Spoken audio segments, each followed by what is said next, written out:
Pastoral Universitaria de la Unidad Académica Regional La Paz, recetas estoicas para tiempos difíciles. A nombre de las autoridades de la universidad les damos la más cálida bienvenida a cada uno de los estudiantes que están en este momento siguiendo este importante evento, a las familias que los acompañan, a los profesores, docentes, las familias, los amigos. Un saludo especial y un agradecimiento a todos los colegas y profesionales que nos están siguiendo desde el exterior. Un saludo a Colombia, a la Argentina. Gracias por sumarse a este evento, a esta gran conferencia organizada por la Universidad Católica Boliviana San Pablo. Agradecemos al doctor Libardo Tristancho, que es nuestro protagonista en esta tarde. Y muchísimas gracias una vez más por acompañarnos hoy. Vamos a dar inicio con este importante evento saludando al Padre Antonio Delgado Sánchez, director de la Pastoral Universitaria. Muchas gracias, Padre Antonio, por su presencia. De igual manera, nuestro saludo y agradecimiento a la doctora Alejandra Chasukonitzer. Ella es directora del Departamento de Cultura y Arte de la Unidad Académica Regional La Paz de la Universidad Católica Boliviana San Pablo. A todos y cada uno de nuestros profesores que han hecho posible este encuentro.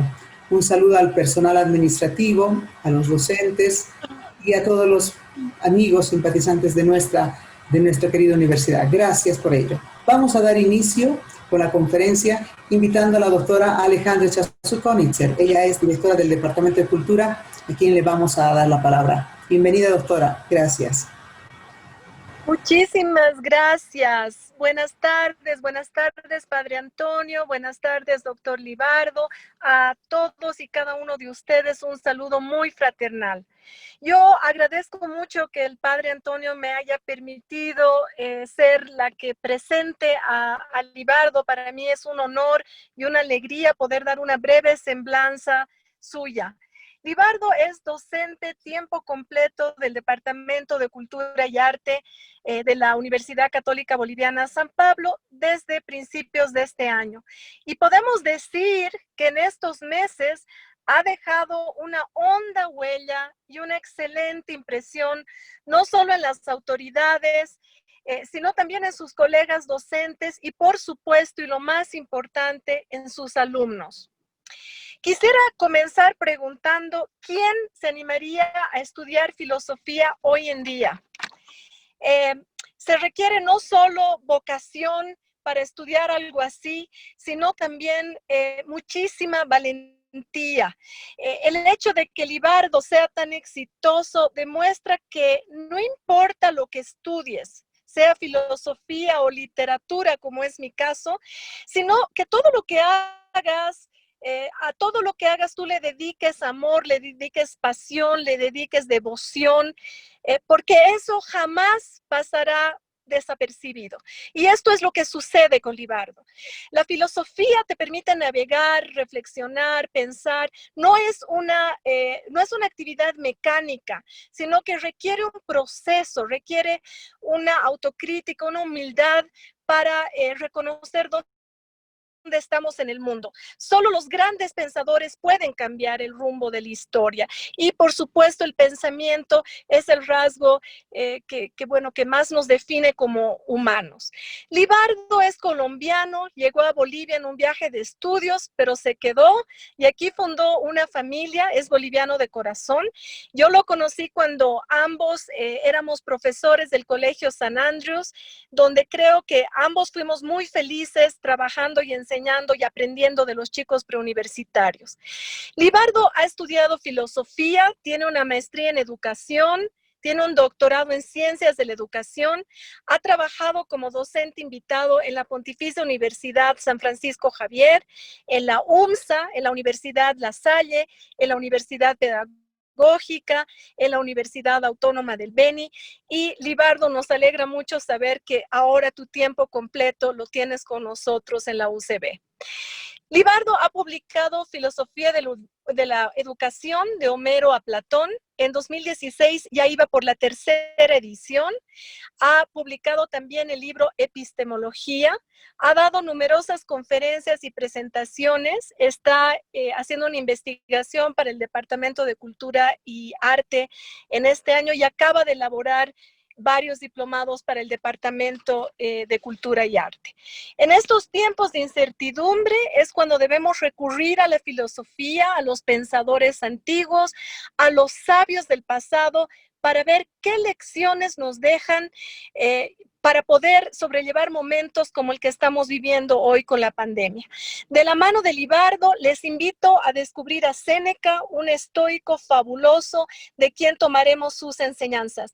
Muchas gracias, Padre Antonio, por esta iniciativa. Muchas gracias a Águeda, que siempre está muy predispuesta a abrirnos un espacio. Y los dejo a ustedes entonces con Libardo. Te cedo la palabra y muchas gracias por su presencia hoy. Muchísimas gracias a la directora del Departamento de Cultura y Arte. Gracias por sus palabras. Bien, antes de dar inicio con esta importante conferencia, vamos a pedir a todos los participantes, por favor, por respeto a todos, tener mantenido el micrófono apagado, por favor, para que la exposición pueda fluir de manera correcta. De igual manera, también vamos a habilitar el chat para las consultas, las preguntas, el diálogo o alguna opinión que pueda vertir cada uno de ustedes como estudiantes o los participantes que nos están acompañando. Dicho estas aclaraciones, doy paso a nuestro gran invitado de la tarde, nuestro doctor Libardo Tristancho, y esta conferencia magistral, Recetas Estoicas para Tiempos Difíciles. Bienvenido, doctor, adelante. Buenas tardes. Muchas gracias, Claudette. En primera instancia, manifestar mi alegría por la invitación que me realizó el padre Antonio Delgado Sánchez, director del Departamento de Pastoral Universitario, para dar esta charla, que voy a tratar de que sea más un conversatorio que una charla al final. Quiero agradecer también a la doctora Alejandra Echazú, directora del Departamento de Cultura y Arte, por todo el apoyo. Y agradecer también la presencia de los docentes de la universidad y sobre todo de los estudiantes que están acompañando esta charla. Como Claudette dijo, también hay personas de Colombia y Argentina que se conectaron y que, bueno, van a participar al final con las preguntas, me imagino. Y bueno, yo feliz de hacer lo que me gusta. Como decía Alejandra, mi pasión es la filosofía. Entonces me encanta esto.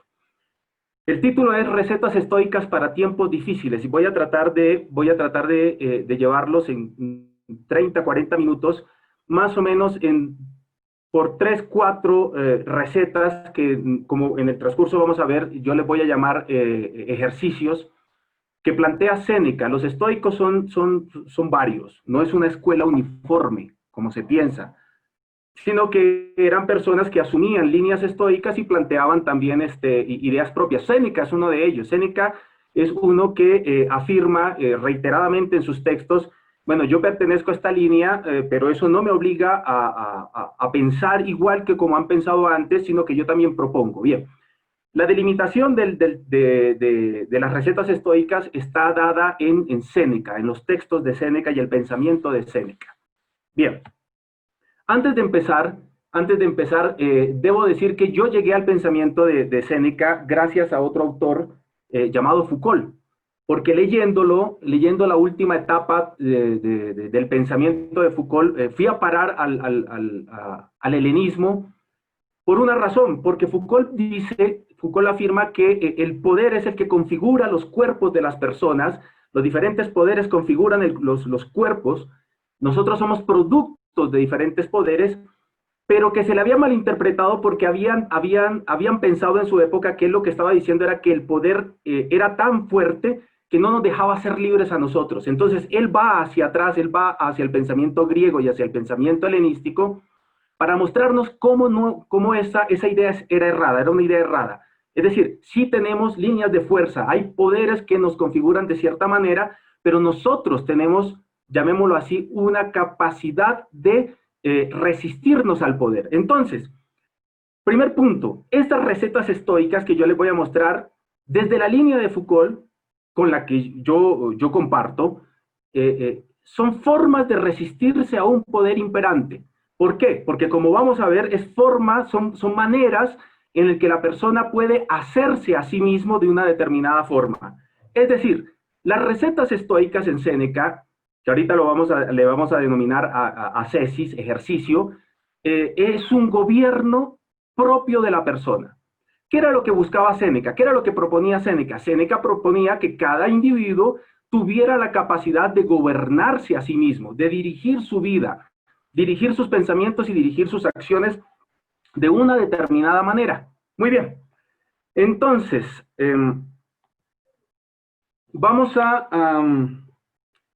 voy a ir llevándolos más o menos por medio de algunas citas, de algunas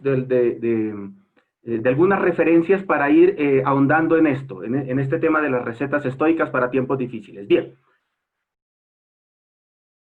Foucault y Hadot se ponen de acuerdo en algo, y es que existe la espiritualidad en el pensamiento griego y en el pensamiento helenístico.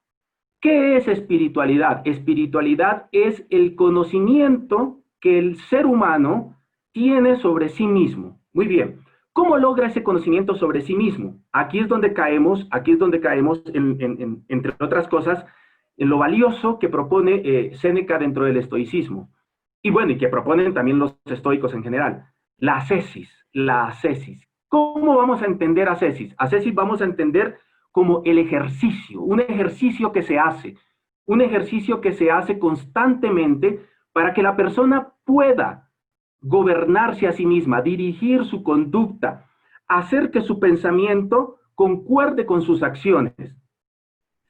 Entonces, en el texto llamado El gobierno de los vivos, Foucault va a afirmar: ascesis es un ejercicio gracias al cual se podrá en lo sucesivo ser más fuerte, estar mejor adaptado, mejor ajustado a los comportamientos, a las circunstancias que se presenten. Y aquí viene algo importante. Las recetas que dan, llamémoslo así, o los ejercicios que presenta Séneca, son ejercicios para que la persona sea fuerte. Y como vamos a ver al final, ¿fuerte para qué? Ya lo vamos a ver al final. ¿Por qué? A ver, pongámonos en el cuerpo de una persona que le gusta ir al gimnasio. Va al gimnasio y hace una serie de repeticiones. Y si es constante en la ida al gimnasio, entonces cada vez va a resistir más peso y va a poder hacer más series y va a poder levantar más pesas y va a conseguir lo que quiere, ser más fuerte. Eso mismo llevémoslo al plano de lo espiritual, ¿Qué es la ascesis? La ascesis son una serie de ejercicios que la persona hace constantemente para lograr la fortaleza interior. ¿Con qué fin? Ya lo vamos a ver después. Entonces, quedémonos con esto. Ascesis son una serie de ejercicios que nos sirven a nosotros de auxilio para algo, para hacernos fuertes frente a algo. ¿Ya? Ahora bien, Foucault también dice que la ascesis es una práctica de la verdad. Es una práctica de la verdad. No es una imposición. Es decir, esto que yo les voy a mostrar, que plantea Séneca, usted ni yo, si lo tomamos, no lo vamos a tomar porque otro nos lo imponga, no lo vamos a tomar porque la norma lo imponga, no lo vamos a tomar porque la ley lo imponga, lo vamos a tomar porque queremos nosotros gobernarnos a nosotros mismos, dirigir nuestra conducta, dirigir nuestra vida de una determinada manera. Bien, entonces, de aquí en adelante, cada vez que yo diga ejercicio, tómenlo como receta, tómenlo como si fuera sinónimo de receta estoica, ¿ya? Muy bien. Ahora bien, metámonos con el primer ejercicio, metámonos con la primera receta. ¿Cómo hago yo para ser fuerte? ¿Cómo hago yo para empezar a tener fuerzas frente a? Y entonces Séneca va a proponer una cosa, la dirección como ejercicio, Esto es algo que va a potenciar muy fuerte el cristianismo. La dirección como ejercicio. ¿Qué quiere decir esto? Quiere decir que las personas necesitamos, y ahorita voy a ahondar en esto, necesitamos en tiempos difíciles que alguien nos colabore, que alguien nos guíe, que alguien nos dé la mano, que alguien nos empuje, que alguien nos saque. ¿Ya? ¿Nos saque de qué? Vamos a ver, leamos aquí la cita que tengo en la parte superior, que es sacada de La tranquilidad del alma. Así pues, igual que en una pandemia hemos de procurar no situarnos cerca de los cuerpos ya contagiados y ardientes por la enfermedad, porque corremos peligro y sucumbiremos a su mero aliento, así al esconder la índole de nuestros amigos, pondremos cuidado en ganarnos los menos corrompidos. ¿Qué es lo que está diciendo Séneca acá? Lo primero que hay que hacer es saber con quién ando. Lo primero que hay que saber es con quién me rodeo, quién está a mi lado, quién me sirve a mí como ejemplo, quién me sirve a mí como persona que me escucha. ¿Por qué? Porque la multitud, va a decir Séneca, la multitud no lleva a ningún lado bueno. Así lo va a poner, tajante. Las voces, las opiniones, lo que dice la multitud, por lo general lo que hace es arrastrar hacia la multitud. No deja que la persona se gobierne a sí misma, sino que la empuja hacia otro lugar, que la empuja hacia otro lado. Ahora bien, esta multitud que nos rodea y que está siempre al lado de nosotros, nos puede llevar a males mayores. Nada nos enreda, va a decir Séneca, en el libro sobre la felicidad, nada nos enreda en desgracias mayores que el hecho de que nos amoldamos a la opinión común, calculando que lo mejor es lo que se ha admitido como general. Es decir, no hay que admitir la opinión de la multitud como algo rector, como algo que nos pueda llevar a un buen camino, que nos pueda llevar a un buen norte. Entonces, si no es la multitud, ¿quién es el que nos puede guiar? Bueno, entonces, el que nos puede guiar va a ser alguien concreto. Todos pueden guiarnos, vamos a darnos cuenta que no. Pero antes de llegar a eso, una cosita más. Séneca va a compartir una idea que los epicureístas también tenían. Y es que existen tres tipos de personas. La primera es aquella persona que ha tenido una capacidad de gobernarse a sí misma y no necesita la ayuda de otro. El segundo tipo de persona es aquella en la que en algunos momentos difíciles necesita la dirección de otra, en algunos momentos. Y hay una tercera en la que, como no tiene la fuerza, no tiene la resistencia necesaria, va a necesitar de una ayuda constante de otro. ¿Ya? Entonces, quedémonos con esto. A ver, en tiempos difíciles, primero, no escuchemos a la multitud porque la multitud arrastra a la multitud. En tiempos difíciles hay que escuchar a alguien que sepa guiarnos. ¿Por qué? Porque no todos podemos guiarnos a nosotros mismos. Y como no todos podemos, porque no tenemos ese ejercicio realizado, que lo voy a desarrollar más adelante, para tener el auxilio que se necesita, entonces necesitamos de otra persona que nos colabore. En tiempos difíciles, en momentos en que no se puede por propia fuerza lograr una conversión, una autodirección del alma y de la vida, el hallazgo del camino propicio, es necesario un guía. Esto es lo que está proponiendo, es la primera cosa que les quiero mostrar en Séneca. En tiempos difíciles, cuando nosotros no podemos con lo que viene, con las adversidades, busquemos un guía. Bien, ahora, la pregunta es, ¿quién sirve de guía? ¿Todos servimos de guía? Y Séneca va a ser en esto muy radical. No todos sirven como guía. Entonces, ¿quiénes son los que nos pueden servir a nosotros como ese preceptor, como ese guía, como esa ayuda? Lo va a decir bellamente en la carta 52 a Lucilio. Debemos elegir, y aquí presten atención, que va a poner más preponderancia a la praxis que al decir. Debemos elegir no a aquellos que acumulan palabras con gran rapidez, que desarrollan los lugares comunes y hablan en corrillo como charlatanes, sino a los que aleccionan con su vida, que una vez han dicho lo que se debe hacer, lo demuestran con sus obras, que enseñan lo que se debe evitar sin que se les sorprenda jamás realizando lo que ellos han aconsejado rehuir. Elige como ayuda aquel que has de admirar más por haberle visto que por haberle escuchado. Resumamos. Entonces, en tiempos difíciles,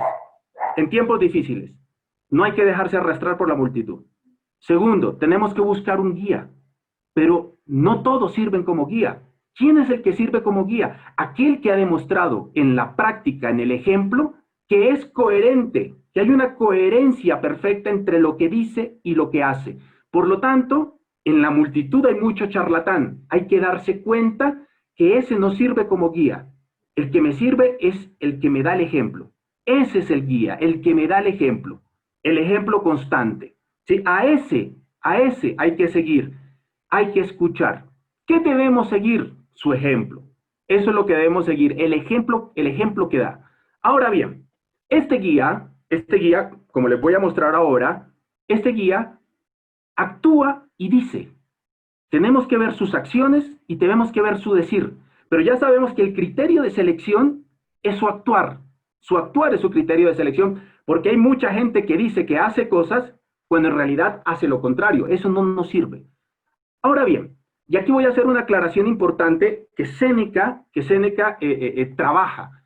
Y trabaja en un texto muy bonito llamado Sobre la ira, el cual yo recomiendo. Es un texto bellísimo de principio a fin.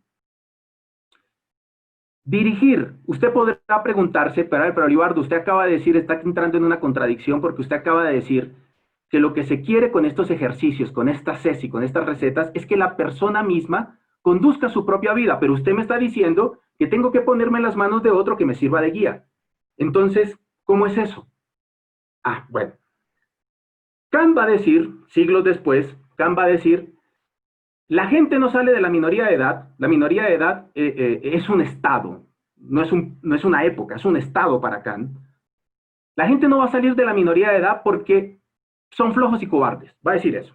Principalmente porque son flojos y cobardes. Pero además, va a decir Kant, porque los preceptores, los guías, infunden miedo en las personas para que nunca salgan de la minoría de edad y siempre dependa de ellos. Ahí está la clave en Séneca, aquí en lo último. Esto de lo último que dice Kant es la clave para entender a Séneca.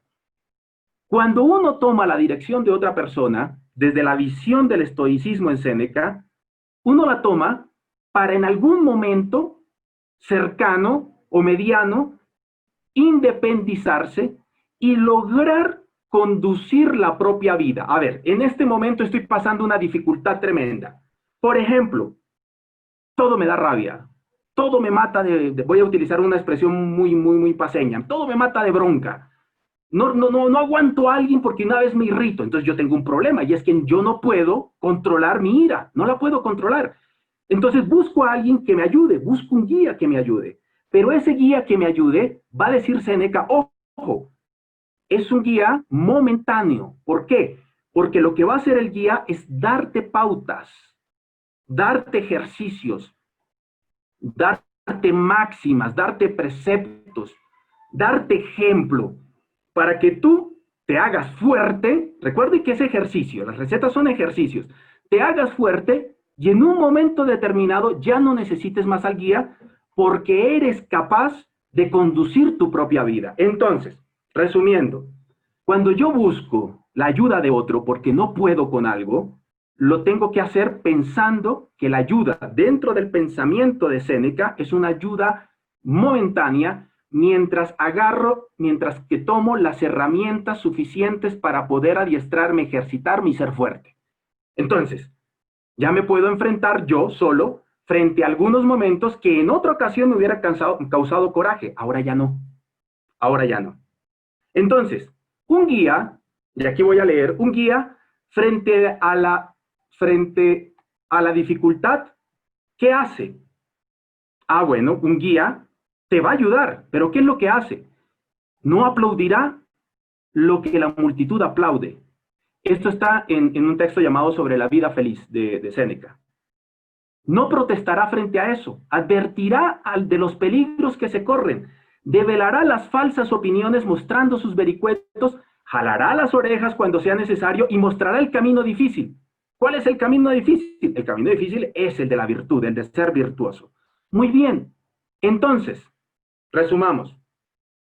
¿Qué propone Séneca? Primero, no nos dejemos arrastrar por lo que dice la multitud. Segundo, si no podemos, porque no tenemos la capacidad nosotros de enfrentar las adversidades de la vida, porque vamos a caer, busquemos un guía. ¿Todos sirven como guía? No, no todos sirven como guía. Son aquellos que han demostrado capacidad de gobierno de sí mismos con el ejemplo. Muy bien, vamos a dar un pasito más. Ahora, esta parte es interesantísima. Bueno, para mí es interesantísima. A ver si se las puedo transmitir. ¿Es solo el ejemplo lo que interesa del guía? No, va a decir Séneca. Lo que interesa del guía es también lo que dice, porque lo que dice va a servir para lo que ahorita les voy a mostrar. Es lo que dice. El guía tiene palabras sabias que me ayudan a mí, que ayudan a la persona que la escucha a sobrellevar la adversidad. Ahora bien, y esto es lo interesante. ¿Cuál es el otro ejercicio? El otro ejercicio es que un guía, dentro de la visión de Séneca, no es alguien que sigue vivo. Un guía puede ser alguien que ha muerto hace muchos siglos, hace muchos años, pero que ha dejado palabras tan valiosas en textos que me pueden servir a mí para poder dirigir y gobernar mi vida. Entonces aquí viene algo muy importante, y es que la lectura dentro del pensamiento de Séneca sirve, la buena lectura, y ahorita voy a delimitar mejor esto, la buena lectura sirve como guía, como preceptora, para que la persona vaya agarrando dentro, vaya tomando dentro de esos ejercicios, vaya tomando fortaleza, vaya tomando fortaleza. Ahora bien, ¿tengo que leer de todo? Séneca va a decir, no, cuidado, cuidado, no hay que leer de todo. Hay que leer de manera ordenada. Hay que saber qué autor se toma. ¿Cuál es el autor que más me conviene? Aquí viene. El autor que más me conviene es aquel que ha dejado palabras sabias que cuando yo las leo pueden llegar a transformar mi vida. Voy a volver a repetir porque esto es muy importante. No se lee por leer, no se lee por exhibir que uno tiene una gran biblioteca. Uno lee porque uno desea en la lectura encontrar palabras sabias que le ayuden a transformar la propia vida. Entonces, no sirven todos los autores, no sirve leer de todo. Es más, él va a decir, lee solamente algunos, y cuando encuentres un buen guía, no te despegues de él, léelo con profundidad. Bien, lee autores, va a decir Séneca, lee autores reconocidos. Esto lo dice en la carta número 2 a Lucilio. Yo les recomiendo esas cartas, son bellísimas. Leer una cada noche antes de dormir es realmente reconforta el espíritu. Lee autores reconocidos, escoge uno para meditarlo aquel día. El día en que esto es lo que yo mismo hago, va a decir Séneca. De los muchos pasajes que he leído me apropio de alguno, me quedo con uno.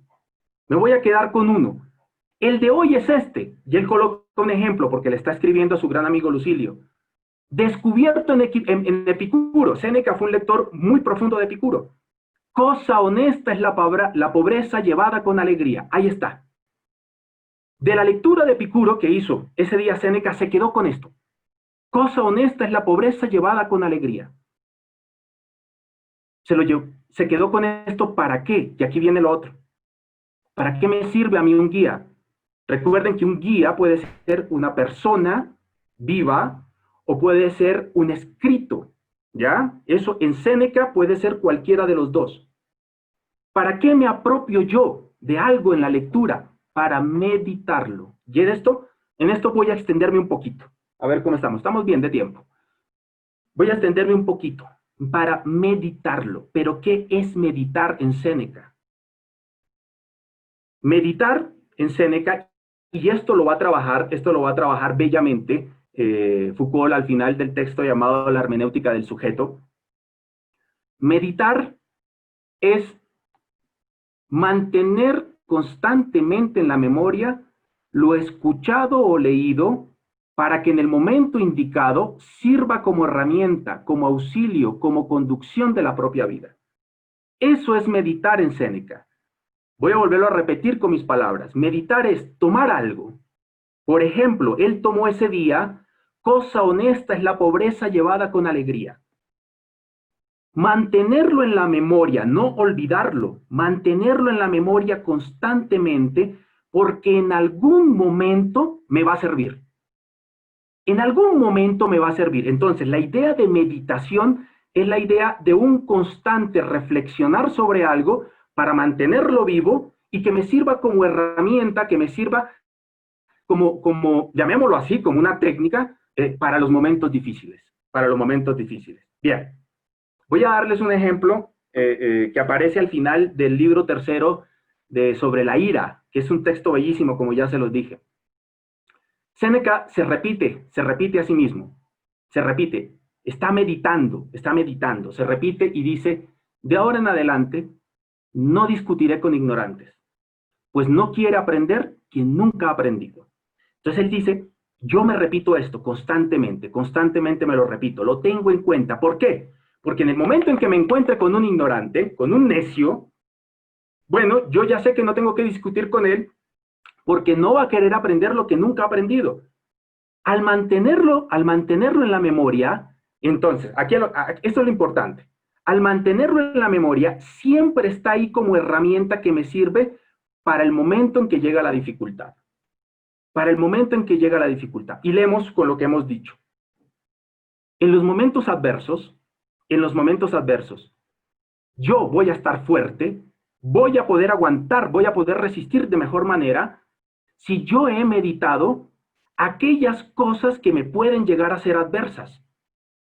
Si yo he meditado eso y tengo elementos con los cuales poder resistir, no me va a dar tan duro. En el momento en que, volvamos al ejemplo de Séneca, en el momento en que me encuentre con un necio, pues no voy a entrar a discusión con él. Yo ya lo sé, yo ya tengo como conducta de vida esto que me he dado como un precepto, esto que tengo yo en mi meditación. Cuando me encuentre con un necio, no voy a discutir con él, porque sé que voy a perder el tiempo. Bien, voy a retomar. ¿Para qué me sirve a mí la meditación de los preceptos, de las máximas que me da un guía, que puede ser una persona o que puede ser un libro? Me sirve para enfrentar la adversidad. Póngale usted el nombre que quiera. ¿Por qué? Porque yo voy a estar más fuerte. Me he ejercitado. Recuerden lo que les dije del muchacho que va al gimnasio y levanta pesas. Cada mes que pasa levanta más y levanta más. Cada vez va a ser más fuerte. Lo mismo acá, la persona que medita en aquellas verdades que ha tomado como propias, porque esa es otra cosa. Cuando usted o cuando yo he leído algo y lo tomo para mí porque sé que eso va a ayudar a transformar mi vida, lo que yo quiero es conducir mi vida de una determinada manera. Lo que estoy buscando es una conversión, es una transformación. Antes, cada vez que me encontraba con un necio, discutía y me enojaba. Ahora que he meditado este precepto, que me lo ha dado un guía, ya no discuto. Yo ya sé que voy a perder mi tiempo. Entonces, fíjense, todo esto del guía es para que yo pueda, y en esto he machacado una y otra vez, es para que yo pueda gobernarme a mí mismo y conducir mi vida. Por eso, el guía es momentáneo. El guía es momentáneo dentro de la visión de Séneca. Bien. Ahora, resulta que meditar para Séneca, la meditación para Séneca también sirve para otro tipo de cosas. Meditar también sirve para otro tipo de cosas y aquí Séneca sigue una tradición, aunque él no la llama como la tradición que llega hasta él lo denomina, pero sí la sigue, se nota en su texto esto que se ha conocido como la premeditatio malorum. Que en Séneca el mal, meditar sobre el mal, ahorita lo voy a explicar, no encaja muy bien ese concepto dentro del pensamiento de Séneca y ahorita les voy a decir por qué. Pero en sus escritos está esa idea. Bien, ¿para qué me sirve? ¿Para qué me sirve más la meditación? ¿Y cómo es que tengo que meditar? Vamos a verlo desde tres ángulos, desde tres perspectivas. Cicerón, que fue un personaje muy importante en Roma, y a quien Séneca leyó mucho y citó mucho además, cita en un texto llamado Las disputas tusculanas, en el tercer libro, cita una tragedia perdida. No la tenemos. Sabemos la referencia de esa tragedia porque Cicerón la cita. ¿Y qué es lo que dice?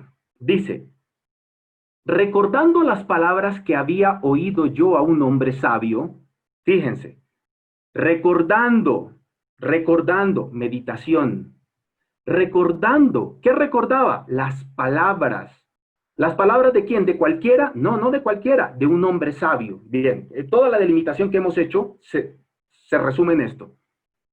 Meditaba en mi interior las desgracias que me sobrevendrían, o una muerte prematura, o la huida dolorosa del exilio, o pensaba siempre en un gran mal para que, si me llegaba alguna calamidad enviada por el azar, al cogerme desprevenido, no me desgarrara mi imprevista preocupación.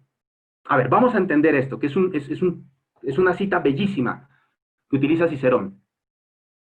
Hay una persona que comienza a meditar y medita porque alguien le ha enseñado esa técnica de mantener en presente algo. ¿Qué es ese algo que tiene en presente? Bueno, el algo que tiene en presente, acá en esta cita, es que me pueden ocurrir desgracias de un momento a otro. Puede venir la adversidad de un momento a otro. No tengo por qué creer que lo que le ocurre a los demás no me puede ocurrir a mí. Es más, tengo que creer que me puede ocurrir a mí. Y entonces, meditando en aquellas cosas que me pueden llegar a pasar, busco la manera, busco la forma de cómo enfrentarlas ahora que todavía no me están pasando, pero ahorita eso va a tener un tenor, que todavía no me están pasando, busco la forma de cómo enfrentar las cosas que si vienen, yo ya sé cómo resistirlas. Entonces, se medita, ¿para qué? Para una cosita que vamos a ver más adelantito. Se medita para que las adversidades no me tumben, para que las adversidades no quiebren mi espíritu. Se medita para que yo pueda seguir teniendo tranquilidad. ¿Por qué? Porque no es lo mismo, esto yo lo coloco como ejemplo. Aquí me imagino que muchos de los estudiantes que están acá escuchando la charla habrán jugado fútbol. No es lo mismo cuando yo me paro en una barrera, hay un tiro libre, yo me paro en una barrera, yo estoy viendo al jugador que va a patear. No es lo mismo que yo considere que el balón me puede llegar y me puede dar un blancazo, como dicen acá. No es lo mismo a que yo esté de espalda mirando al arquero porque estoy ubicando y me llegue el blancazo. No es lo mismo. En el primer caso, yo estoy prevenido y aunque el pelotazo me llega, bueno, yo ya sé asumirlo. En el segundo, el pelotazo me llegó y yo no tuve la capacidad de resistirlo porque no sabía que me iba a llegar. No esperaba el pelotazo. Es lo mismo acá. Cuando uno medita en las cosas adversas que le pueden pasar, uno, recuerden, ascesis, ejercicio, uno se puede llegar a ser más fuerte frente a la adversidad. Puede llegar a ser más fuerte frente a la adversidad. Y cuando la adversidad llega, no lo toma de improviso. Hay un ejemplo hermoso en Séneca, en una carta a Lucilio. Le cuenta Séneca a Lucilio, a su gran amigo, le dice, mira, esto que yo te estoy diciendo a mí me costó años entenderlo y a mí me costó también ejercitarme.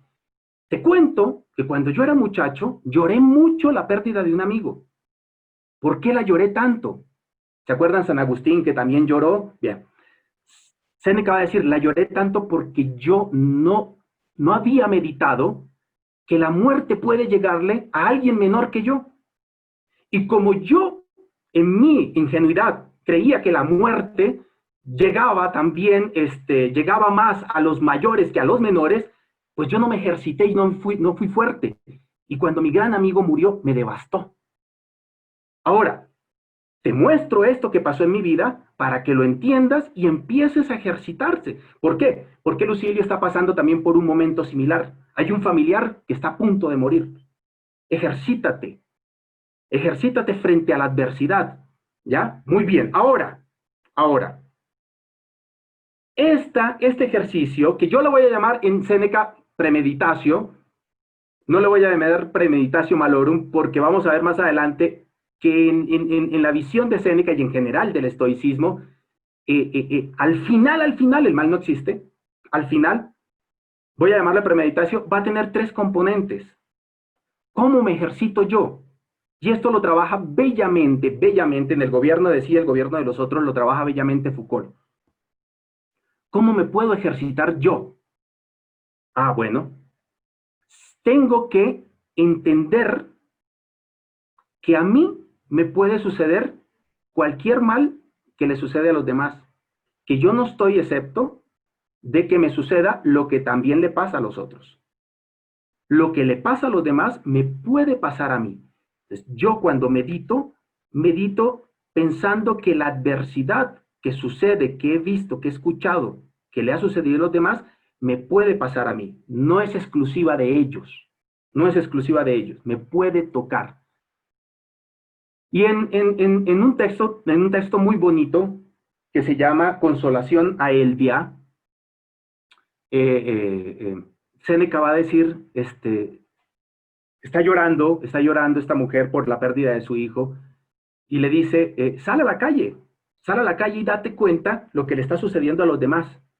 Sal a la calle, mira lo que le pasa al vecino. ¿Crees que a ti no te puede llegar a pasar? Mira lo que le pasó al del lado. ¿En qué estás pensando cuando crees que no te puede tocar a ti? En cambio, si tú piensas que todo eso que le ha pasado a los demás puede llegarte a ti, vas a estar fortalecida. Vas a estar fortalecida. Y vas a estar fortalecida hasta el punto que cuando venga la adversidad, no te va a tumbar. No te va a hacer caer. Bien. Segundo, yo estoy hablando mucho ahora, yo ahorita ya en 7 minutos, 6 minutos me callo y conversamos. Segundo, no se trata de ejercitarse porque las adversidades puedan sobrevenir. ¿Se recuerdan que hace ratito les dije que tenía un tenor? Bien, este es. No se trata solamente de ejercitarse porque yo piense que lo que le sucede a los demás a mí también me pueda venir. No. Piensa que realmente te vendrán. No lo mires como algo por allá lejano, que en algún momento te pueda pasar. No, no, no. Piensa que realmente te va a llegar la adversidad. ¿Sí? Piensa que realmente eso que está sufriendo las demás personas también te puede tocar a ti. No lo veas como algo lejano. Y tercero, medita no solamente como algo que puede llegar a sobrevenir, sino como algo que ya está en el presente. Y esto es lo interesantísimo en el pensamiento de Séneca. Medita de tal forma que aunque no esté presente, sí esté presente. Parece como una contradicción. Aquello que posiblemente te pase, medítalo como si te estuviera pasando. Y en una carta a Lucilio le va a decir Séneca, piensa, no que te van a desterrar, sino que piensa que ya te desterraron. No pienses en que te vas a enfermar del mal del suspiro, como él le llamaba al asma. No, piensa que ya lo tienes. ¿Qué haces frente a eso si ya lo tienes? ¿Cómo actuarías frente a eso? ¿Cómo te fortaleces frente a eso? Entonces, no es verlo como algo lejano, sino meditarlo como algo que ya está, aunque no esté. Meditarlo como algo que ya está, aunque no esté. ¿Por qué? Porque si hacemos esto, entonces podemos llegar a tener tranquilidad en el espíritu. Tranquilidad en el espíritu en el sentido de que cuando la adversidad aparezca, yo ya la he meditado, yo ya la he vivido en un presente. Va a decir Foucault, esto es una manera de obturar el futuro. Esto es una manera de apreciar el presente, de vivir el presente. Ahora bien, esto tuvo muchas críticas ya desde el tiempo de Séneca.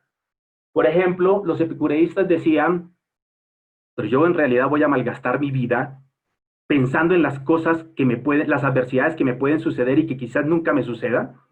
¿Realmente voy a malgastar mi vida en eso? Y por ahí no va el asunto.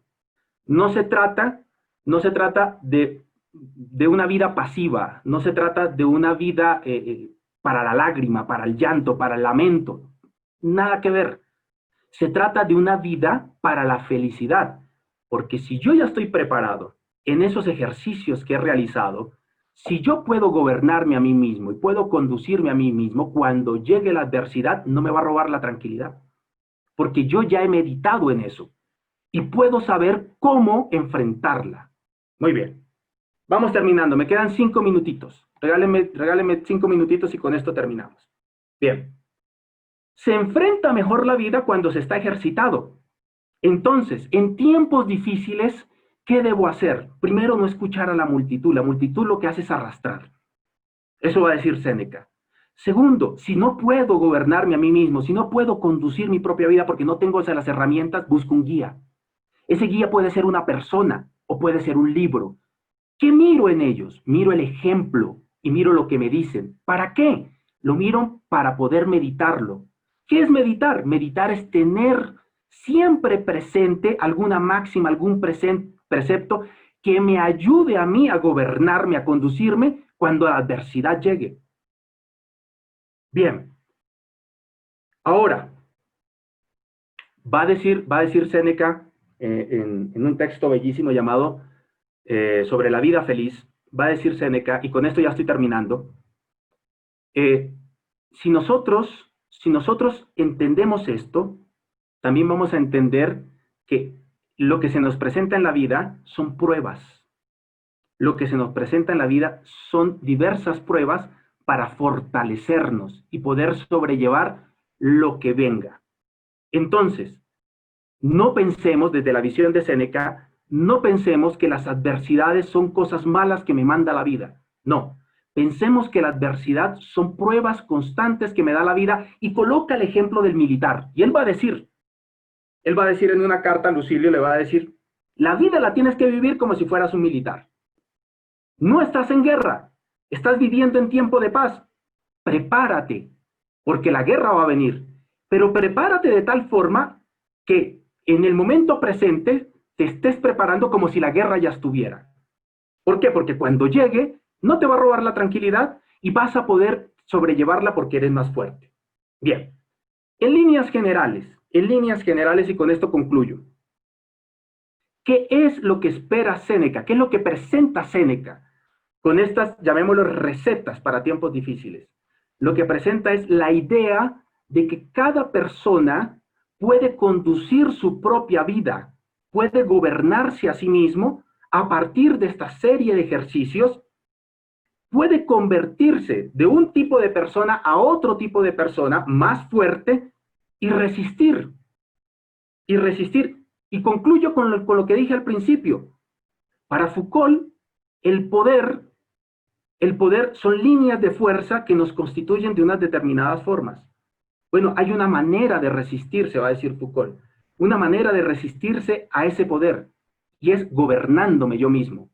Yo sé que afuera hay líneas y fuerzas que llevan a gobernarme, que me gobiernan, efectivamente hay, pero también otra, mi interioridad, mi espiritualidad, en la cual yo soy capaz de gobernarme a mí mismo y conducir mi vida. ¿Para qué? Para ir a la tranquilidad y con ella a la felicidad. Muy bien, apreciada Claudette, son 39 minutos, yo creo que hasta ahí.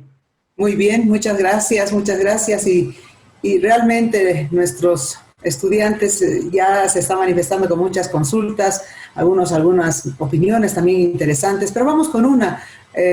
Nos preguntan, dice, ¿quién es su guía o quién ha sido para usted alguna vez un guía? Es una pregunta interesante de nuestros estudiantes. Muy bien, yo debo decir que aunque me he imbuido en el pensamiento estoico, esto es una práctica, o sea, yo no soy estoico, eso es lo primero que tengo que aclarar. Es una práctica constante, es como Dussel decía, cada vez que yo me levanto trato de descolonizarme, porque descolonizado no está, es lo mismo para acá. Pero yo sí he tenido en mi vida, para responder directamente, he tenido textos que me han servido mucho en momentos difíciles. Uno de ellos es el texto de las Confesiones de San Agustín. Por una razón, yo cuando era muchacho, a mí me educaron en una mentalidad en la que llegué a pensar ingenuamente que los santos nacían santos. Y cuando a mí me apareció ese texto, y ese texto apareció cuando yo era universitario en mi segundo año, me lo regalaron, y yo lo leí, se me abrió el mundo. Yo dije, ah, caray, un pecador puede conseguir la gracia de Dios. A ver cómo lo hizo este hombre. Y las cosas que dice San Agustín en las Confesiones me llevaron en esos momentos que yo, en el que trasegaba por momentos también medio dificultosos, me había ido de la casa, estaba independizado, vivía solo, bueno. A mí me sirvió mucho, sobre todo los 5 primeros textos de San Agustín. Ahora, ¿conocía cómo meditarlo a partir de Séneca? No, pero sí tomaba algunas ideas y las valoraba como importantes dentro de mi vida. Entonces, para responder, sí he tenido, y uno, que cuando yo era muchacho, fue San Agustín con el texto de las Confesiones. Una maravilla, muchas gracias. Bien, acá tenemos una pregunta interesante. Dice, ¿qué hacemos frente a la proliferación de la multitud hoy? Multitud hoy son los medios oficiales y las teorías conspirativas. Ninguna debe ser positiva para Séneca, pero una es mejor que otra. ¿Qué piensa el profesor de la necesidad de hacer caso a la multitud menos peor? ¿Lo aceptaría? Ya, aquí debo hacer una aclaración que no hice mientras yo hablaba. Primero, Séneca no dice nunca que hay que alejarse del mundo y dejar a la multitud de lado. No. Lo que dice Séneca es, no hay que dejarse arrastrar por las opiniones de la multitud. Eso es lo que dice Séneca. ¿Por qué no hay que separarse y vivir solito por allá en el desierto sin que nadie me toque y me mire? No, porque yo vivo en un mundo, yo vivo en sociedad, yo tengo que enfrentarme a eso. Yo trabajo, yo salgo, yo vivo, yo convivo, yo me encuentro con el otro. Yo eso no lo puedo evadir, va a decir Séneca. Lo que sí tengo es tener criterio para no dejarme arrastrar por la multitud. ¿Por qué? Va a decir Séneca bellamente, porque si yo me dejo arrastrar, lo único que estoy mostrando es una falta de carácter, una falta de gobierno de mí mismo al dejarme arrastrar por lo que dicen los demás. Entonces, efectivamente hay que escuchar lo que dicen las multitudes, pero hay que tener un criterio formado frente a eso para saber qué debo yo hacer frente a lo que dicen. Perfecto, muchas gracias. Bien, acá nos dice, profesor, ¿usted cree que la Biblia sería una buena guía al cual uno seguir? ¿Por qué? Bien. En el camino que plantea Séneca, recordemos que Séneca es en el primer siglo de la era cristiana. Ese es el siglo que vive Séneca. Los textos bíblicos van a aparecer en el transcurso del primer siglo. Bien. Y se van a delinear, si no estoy mal, y en esto no me quiero meter porque no sé, se van a delinear y se van a conformar después del primer siglo. Ya se van a establecer. Bien. Claro que sirve como guía si la persona, y aquí es donde, aquí quiero resaltar algo. Cuando yo acepto un texto como guía, es porque estoy aceptando la verdad de dicho texto. Y creo que esa verdad me sirve a mí para transformar mi vida. Entonces, ojo, aquí, y esto lo trabaja también Foucault, aquí lo que hay es una relación con la verdad. Cuando yo acepto un texto como guía, que en este caso es el texto bíblico, estoy aceptando que lo que dice el texto bíblico son verdades que me sirven a mí para transformarme. Entonces, claro que sirve, bajo esa premisa que se puede aplicar a cualquier otro texto que sirva como guía. Recuerden que para Séneca, leer de todo es dispersarse, es como la persona que quiere llegar a un punto y atraviesa diversos caminos. Bueno, pues difícilmente va a llegar a ese punto. En cambio, si camina un solo camino hasta llegar a ese punto, le va a servir mucho más. En este caso, lo que quiero decir es, si tomas el texto bíblico como parámetro de verdad que puede llegar a transformar la vida, porque recuerden, en Séneca, si la lectura no transforma, no sirve para nada. Yo no leo por leer, yo leo porque me ayuda a transformar. Si sirve, entonces, bienvenido, voy a ahondar en eso, voy a meditar en eso que dice y lo voy a aceptar como una verdad. Muy bien, perfecto. Muchas gracias. Acá tenemos algo de Séneca. ¿En qué discrepa Séneca con el resto de los estoicos, digamos con Marco Aurelio? Ya, discrepa en varias cosas. Debo decir que discrepa en varias cosas.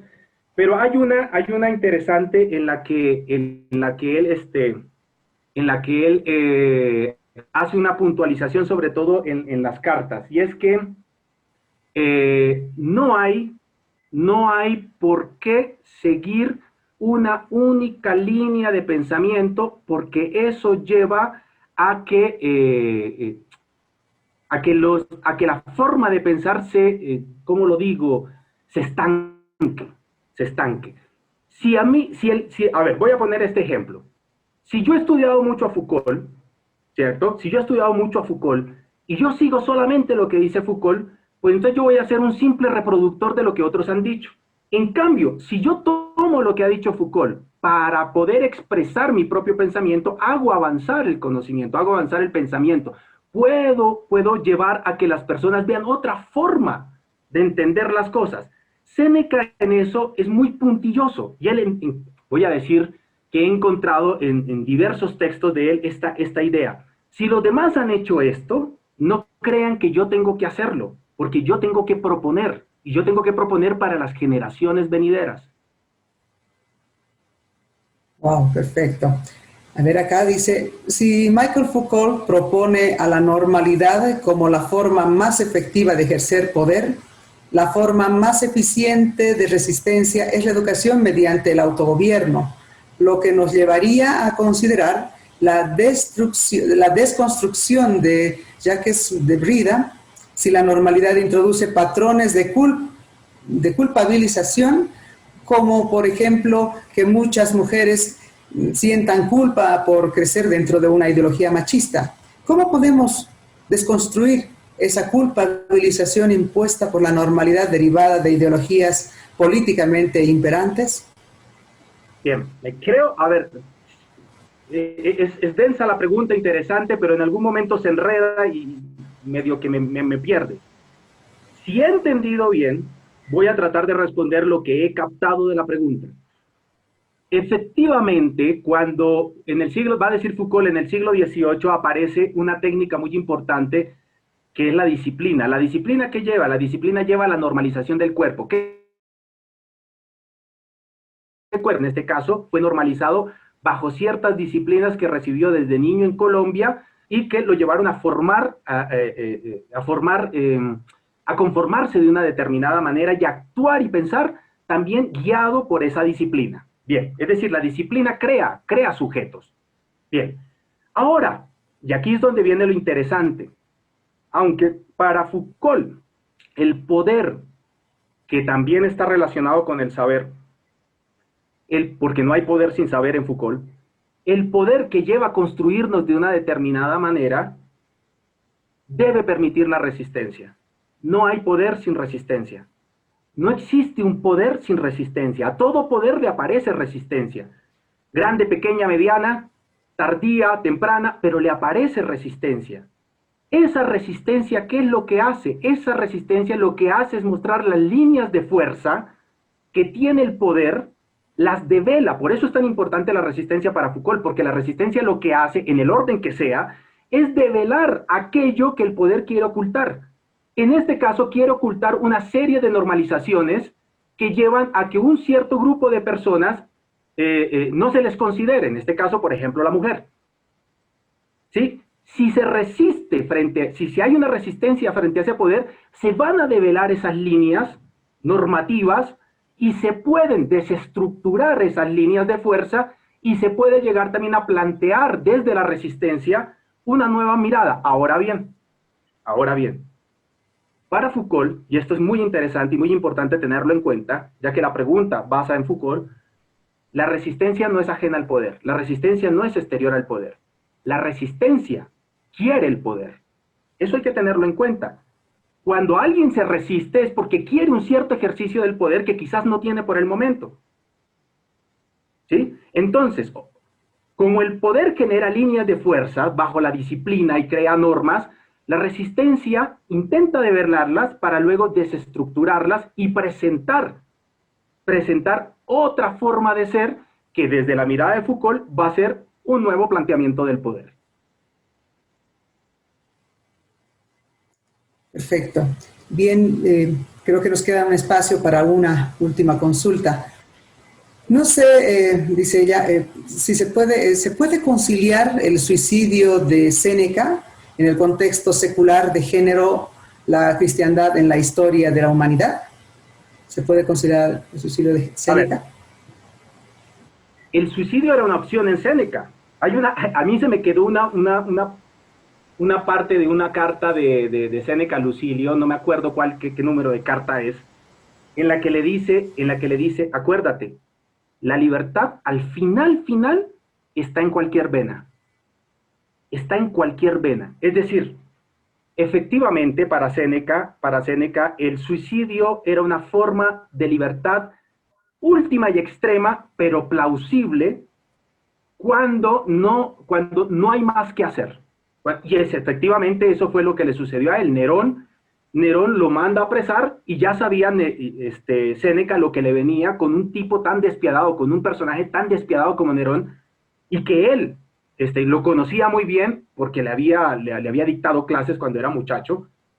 Ya sabía lo que le venía, el suplicio que le venía y el tormento que le venía, y él, como tenía dentro de esa visión el suicidio como una forma de al final de cuentas expresar su libertad, él la manifiesta, y no la manifiesta una vez, debo decir que la manifiesta en sus textos reiteradas veces, pero no como una opción primera. Nunca la coloca Séneca como la primera opción frente a la adversidad, la coloca como la última de las últimas. Por eso dice, al final y solo al final, la libertad se puede expresar en cualquiera de tus venas. Sí, realmente maravilloso. Hay que seguir profundizando con esta historia. Gracias mil y realmente todos nuestros estudiantes continúan con preguntas y dado el corto tiempo, ciertamente no creo que alcancemos a todas, pero algunas han sido destacadas. Muchas gracias a nuestros estudiantes y vamos a darnos un pequeño minuto solamente para ceder la palabra a nuestro director de la pastoral universitaria, es el padre Antonio Delgado Sánchez, que él va a dar un mensaje, un cierre y una reflexión final. Gracias, padre Antonio. Por favor, el micrófono es suyo. Buenas tardes a todos. Un saludo especial en este tiempo tan complicado que estamos viviendo en primer lugar, para todos los estudiantes. Un saludo para los docentes, administrativos, el plantel laboral de la Universidad Católica y también a los invitados especiales, que no perdamos la esperanza, aunque la situación sea complicada y parezca aparentemente difícil. Creo que nos han dado alguna receta para poder ponerla en práctica.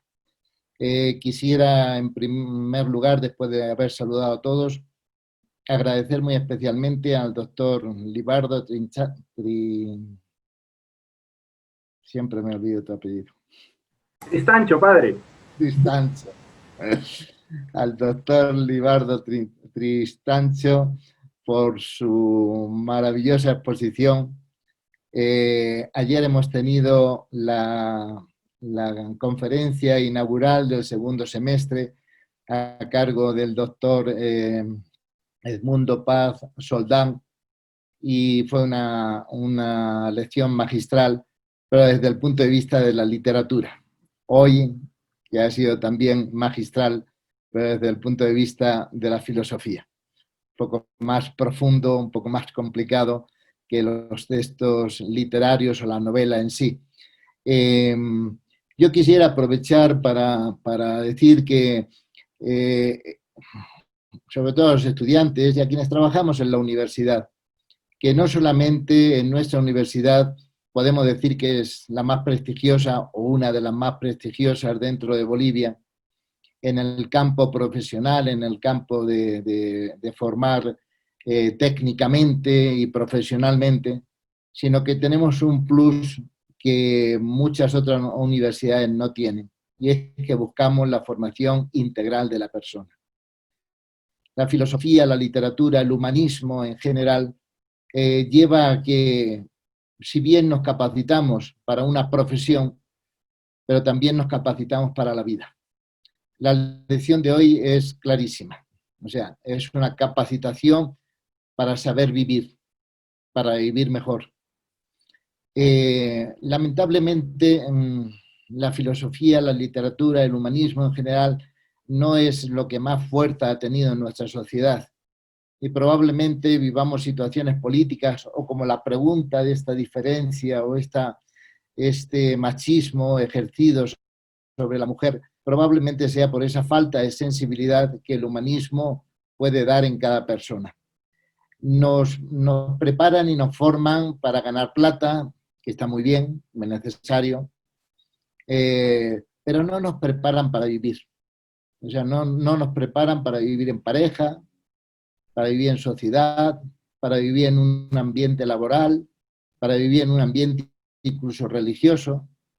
Y es porque hay dos cosas que no hemos trabajado o no nos han enseñado a trabajarlas. Creo que con las líneas que nos ha dado Libardo, el doctor Libardo, podemos empezar. Es a controlar la mente y controlar la voluntad. La ascesis, como decía el doctor Libardo al principio, es una práctica, es un ejercicio. Y lo mismo que el atleta, que el deportista se ejercita para poder cada día progresar más, también tenemos que ejercitarnos moralmente en nuestra mente y en nuestra voluntad, ejercitarla para que no que seamos mejores o que eliminemos, porque cuando decimos controlar la mente, a veces pensamos muchas veces en que tenemos que eliminar los pensamientos negativos. La ascesis no es eso. A la mente vienen pensamientos de todo tipo, buenos y malos, y otros, que son la mayoría, inútiles. La ascesis lo que hace es saber desechar los pensamientos inútiles, que es lo que el doctor decía, la masa, el grupo grande que me arrastra y no me enseña. Esos pensamientos, no nos tenemos que salir a la calle para escuchar a los políticos o escuchar a los, no sé, a la gente, sus distintas opiniones, sino que ya en nuestra mente las tenemos. Y ese mare magnum, digamos, esa congestión que hay en nuestra mente de pensamientos inútiles, solamente con un proceso ascético logramos separarlos. Y entonces quedan en nosotros pues unos cuantos pensamientos, buenos y malos, positivos y negativos. Si nosotros tenemos un maestro, un guía, como decía el doctor en su exposición, si tenemos un maestro y un guía, vamos a saber transformar los pensamientos negativos en pensamientos positivos. Pero para eso se necesita un guía, para eso se necesita una práctica, para eso se necesita fortalecer aquellos pensamientos, aquellas ideas que hemos aprendido de cualquier libro que nosotros, cada uno, elijamos, ¿no? Pero que nos pueden servir para que nuestra mente tenga pensamientos más positivos y a la vez estos los podamos aplicar en nuestra voluntad. La mente lleva una dirección, la voluntad lleva otra. Hay gente que habremos escuchado todos decir, es una persona que le da mucho al cerebro, pero no hace nada. Y otros que se puede decir, corren mucho, como decía San Pablo, pero por camino equivocado. Saber unir, o sea, como otra facultad que tiene la capacidad, yo la llamo facultad unitiva, saber unir la mente y la voluntad es el arte de poder hacer lo que de orígenes decían creyentes y no creyentes, habla como vive y vive como habla, que lo ha señalado también el doctor Libardo en su maravillosa exposición. Y se trata de eso, quería ser amigos y amigas todos. Que no haya contradicción entre lo que hablamos y vivimos, entre lo que vivimos y lo que hablamos. Creo que vamos en buen camino en nuestra universidad, se está fortaleciendo. toda la parte de cultura, la parte pastoral, para que podamos ir profundizando en estos temas tan importantes que son la filosofía, la literatura, el arte y la cultura en general, y que esto, yo sé que hay muchas preguntas en los estudiantes pendientes, pero todo no se puede llevar a cabo en un solo día. Vamos a tener otros muchos espacios parecidos a este para que se puedan ir disipando muchas dudas, muchos problemas, muchas dificultades que tengamos en la vida, y estamos para servirlos en ese sentido. Muchas gracias a todos, felicidades, que tengan un feliz fin de semana y que Dios, para los que creen, para los que no creen, pues aquel ser superior los bendiga y acompañe siempre. Gracias a todos y buenas tardes. Muchas gracias al Padre Antonio Delgado Sánchez por sus palabras. Y antes de concluir, vamos a pedir a todos, por favor, que puedan encender sus cámaras. Vamos a tomarnos una fotografía como parte de todo este trabajo que estamos haciendo por ustedes, por nosotros, por todos nuestros estudiantes. Y agradecer, sin duda alguna, a todos los organizadores, sobre todo a la pastoral universitaria, a los docentes, a Alejandra, a todos los académicos que han aportado. Así que nos tomamos una fotografía para recuerdo, porque de aquí en adelante se vienen muchos temas más, lo decía nuestro director de la pastoral. Así que muchas gracias a todos por su presencia y será hasta una muy próxima oportunidad. Gracias y buenas tardes.